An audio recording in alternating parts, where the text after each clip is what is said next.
শুভ সকাল বন্ধুরা। ঘুম থেকে উঠেই মায়ের কাছে চলে এসেছি দর্শন করার জন্য। আমার এখানে 3 মা বসে আছে, বাবা বসে আছে, সবাই বসে আছে। চলো দেখাচ্ছি তোমাদেরকে। এই যে এখানে আমার বড় মা বসে আছে, আমার তারা মা বসে আছে, আমার দক্ষিণাকালী মা বসে আছে, লোকনাথ বাবা বসে আছে, আমাদের গুরুদেব বসে আছে। এই হচ্ছে আমার সকালটা এখান থেকে শুরু হয়ে যায়। আর এখানে আমার তুলসী মা বসে আছে। ছোট্ট একটু জায়গা, জানলা এই ব্যালকানির মতো করা জানলা, ওখানটায় আমার তুলসী মা বসে আছে।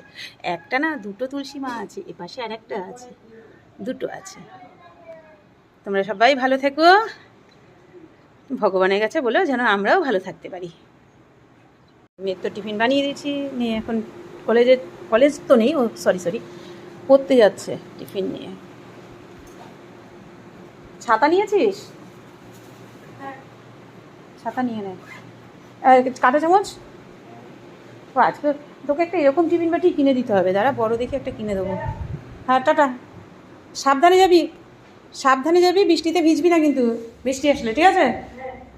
দরজাটা আটকে দিবি না, আমাকে নিচে যেতে হবে। সাবধানে যাস।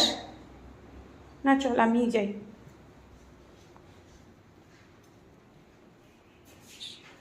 তাড়াতাড়ি চলে আসে, খেয়ে নিস কিন্তু, খেয়ে নিস পেটটা ভরে।